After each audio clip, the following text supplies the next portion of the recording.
ये उत्साह, ये जोश बता रहा है कि अब की बार बिहार से बीजेपी बाहर। बताओ भाजपा बाहर होने जा रही है कि नहीं होने जा रही है? और ये जो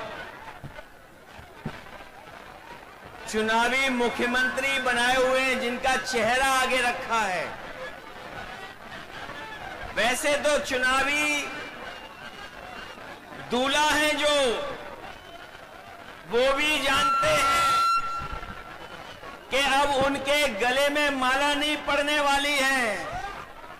इसीलिए आपने देखा होगा कि वो न जाने कहां किस किस के गले में माला डाल रहे हैं, क्योंकि उन्हें भी पता है कि मुख्यमंत्री बनने नहीं जा रहे हैं।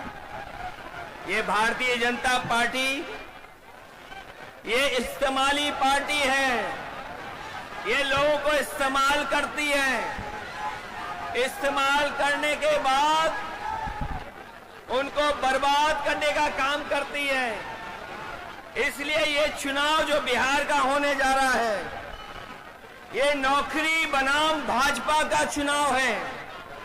एक तरफ तो वो लोग जो मजदूरी की टोकरी सर पर लेके घूम रहे हैं, और दूसरी तरफ तेजस्वी सम्मान वाली नौकरी देकर के हमारे नौजवानों का सम्मान बढ़ाना चाहते हैं। ये भविष्य का चुनाव है, बिहार के भविष्य का, ये भविष्य बनाने का चुनाव है। इस बार जो जन समर्थन दिखाई दे रहा है, इस बार बिहार से भाजपा की विदाई तय होने जा रही है। जो लोग उत्सव मना रहे हैं जीएसटी का, आपने सुना होगा इधर जीएसटी का उत्सव मना रहे हैं, लेकिन कोई बताए कि आखिरकार जीएसटी बढ़ाया किसने था, महंगाई बढ़ाई किसने थी?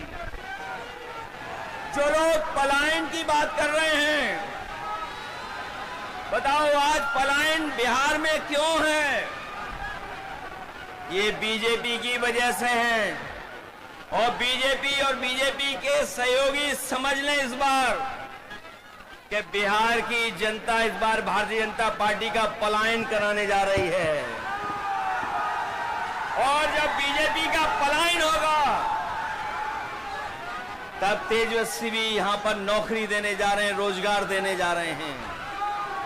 हम आपको ये भी भरोसा दिलाने आए हैं कि हम लोग वो अपने अनुभव का, हम लोगों ने जो काम करके दिखाया है, उसका लाभ दिलाने का काम भी हम लोग तेजस्वी जी के साथ करेंगे। यूपी का चुनाव देखा होगा आपने, ये भारतीय जनता पार्टी के लोग यूपी के चुनाव में भी यही बातें कह रहे थे जो बिहार में कह रहे हैं। यूपी में भी लगातार सांप्रदायिक ताकतों को और सांप्रदायिकता को बढ़ाने के लिए काम कर रहे थे। लेकिन हमें खुशी है कि उत्तर प्रदेश की जनता ने अवध में बीजेपी को हराने का काम किया है। और मुझे जो जन समर्थन दिखाई दे रहा है, इस बार मगध में भी हार होने जा रही है।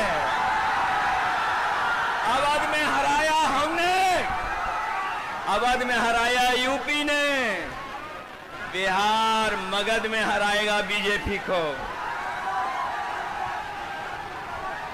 जो लोग कहते हैं,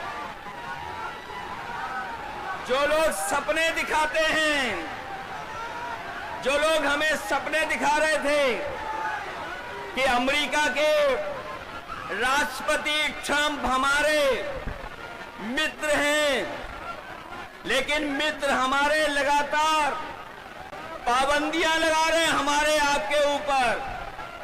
न केवल पाबंदियां लगा रहे हैं, बल्कि हमारे कारोबार को भी रोकने का काम कर रहे हैं। जो अमेरिका ताकतवर देश था, जिससे मित्रता का सहारा बनाते थे, लेकिन आज वो भी हमारे खिलाफ खड़ा है। केवल अमेरिका नहीं, बल्कि दुनिया के तमाम देश जो हमारे मित्र देश थे आज हमारे खिलाफ खड़े हैं। कोई हमारा सहयोग मदद करने नहीं आ रहा है। आज जो डीजल पेट्रोल महंगा है, बताओ उसका जिम्मेदार कौन है?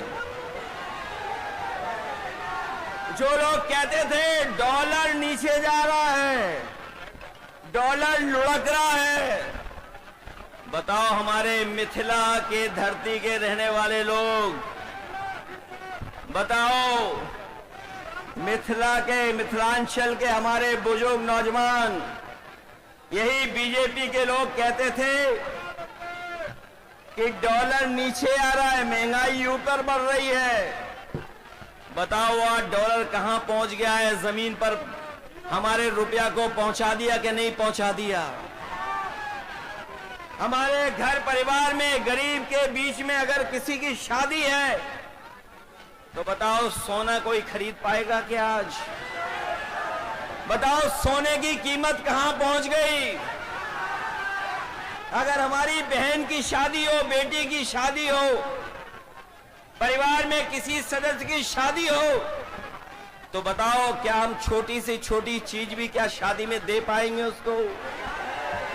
कौन जिम्मेदार है इसके लिए? तो जब बीजेपी जिम्मेदार है तो आप लोग सावधान रहोगे कि नहीं रहोगे? बीजेपी की कई टीमें लड़ रही हैं, कोई ए टीम है, कोई बी टीम है, एक पी टीम भी है। बताओ सावधान रहोगे कि नहीं रहोगे? उनकी बी टीम से, सी टीम से और एक पी टीम भी है। बताओ बीजेपी और पीकेपी को सबक सिखाओगे कि नहीं सिखाओगे? इन लोगों से सावधान हो कि नहीं? आज महंगाई कहां है? नौकरी रोजगार कहां है? और जब चुनाव आया है तो बीजेपी के लोग कह रहे हैं जब 1 करोड़ नौकरी देंगे। बताओ बीजेपी की दिल्ली में है सरकार, 10 साल से सरकार है। 10 साल की सरकार में कितने नौजवानों को नौकरी रोजगार दिया है? और जो नौजवान हमारा मेहनत करके, परिश्रम करके, भाग दौड़ कर करके फौज की सम्मान की नौकरी पाता था, उस नौकरी को भी छीनने का काम अगर किसी ने किया है तो भारतीय जनता पार्टी के लोगों ने किया है। आज फौज में भी हमारी पक्की नौकरी नहीं है। ये जो अग्निवीर की व्यवस्था है, हम तेजस्वी जी जितने भी लोग हैं कभी ये स्वीकार नहीं कर सकते हैं कि आधी अधूरी फौज की नौकरी हो। हम आपको भरोसा दिलाते हैं, तेजस्वी जी ने जो प्रण लिया है वो हम आपको याद दिलाते हैं। पहले भी इन्होंने नौकरी दी और इस बार उन्होंने तय किया है कि हर परिवार के सदस्य को हम लोग नौकरी देने का काम करेंगे, उन्हें नौकरी दिलाने का काम करेंगे। न केवल नौकरी बल्कि हमारी माताएं बहनें जो हैं, जो गरीब हैं, परिवार जिनका चल नहीं पा रहा है, गरीबी का सबसे ज्यादा सामना, महंगाई का सबसे ज्यादा सामना हमारे घर परिवार की माताएं बहनों को सामना करना पड़ता है। इसलिए हमें खुशी है इस बात की कि तेजस्वी जी ने तय किया है कि महागठबंधन की सरकार बनेगी तो उनको हम लोग 2500 रुपया महीना देने का काम करेंगे। न केवल 2500 बल्कि हमारी जीविका के वाले लोग हैं जो दिन रात प्रयास मेहनत करते हैं, सरकारी योजनाओं को पहुंचाने का काम करते हैं, उनको भी लाभ देने का काम करेंगे और उनको 30,000 रुपया महीना दिलाने का काम करेंगे। यही नहीं, मुझे याद है उत्तर प्रदेश में हम लोगों ने बिजली के कारखाने लगाए थे और उसका परिणाम ये हुआ कि बिजली मिलने लगी, 24 घंटे भी बिजली मिलने लगी। यहां पर हमें बधाई देना चाहते हैं महागठबंधन को। उन्होंने तय किया है कि 200 यूनिट फ्री बिजली उपलब्ध कराने का काम करेंगे गरीब परिवारों को। और ये जो गैस